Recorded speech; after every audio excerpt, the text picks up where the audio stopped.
Hi, this is Jeremy Morris doing album art number 3. And today I'm going to talk about when I started the label and designed a label for Jam Records. And this was in 1983 that I did that. I actually had two label ideas. I was either going to call the record label Pearl Records. That was one idea I had. So I drew a little drawing of an oyster with a pearl in it. And the other idea for the record label was to call it Jam Records. Well, I ended up going with Jam, and I thought it was a little odd that years later a band came out named Pearl Jam. And I said, hey, those are my label ideas. And anyway, uh, so I drew a sketch of this jam jar uh, with jam coming out of the top, spilling out and overflowing. And I brought it to the artist, and this is what he came up with. This is airbrush art. And I'd like to talk about what the idea was behind it because it's actually a triple play on words. First of all, I was thinking of the phrase in the Bible, "My cup runneth over." Well, this is my jam jar runneth over, and so there's jam spilling out of the jar.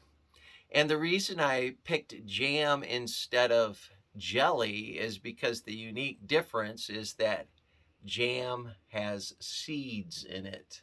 And so I was thinking of music as being like a seed, and many things can grow from a song. Many things can happen, and over the decades, I think of how many people I met that I probably would have never met if I wasn't doing music, and all the great friendships and seeds and relationships that have come from the music. So, why the name Jam then? Well, obviously, the first one is that it's a pun because musicians like to jam or jam out. Or when people like something and they enjoy it, they say, that's my jam. So, it's a bit of a pun. But the third reason, which is more hidden, is that jam, the name Jam, is actually my initials spell jam, Jeremy Alden Morris. And so it's also my initials. Anyway, so the artist I thought did a real nice job with this. And so on the early records that we pressed up, this is what the record label actually looks like on the record. And I'm going to step around the corner. I'll be right back and show you an LP with this on it. Like on the vinyl, you could see the label there.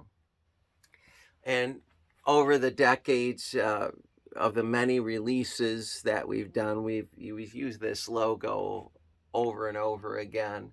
Sometimes there's been some variations of it, but this is the original logo. When we started the label and designed this logo in 1983, and the rest is, as they say, history. Thanks for watching.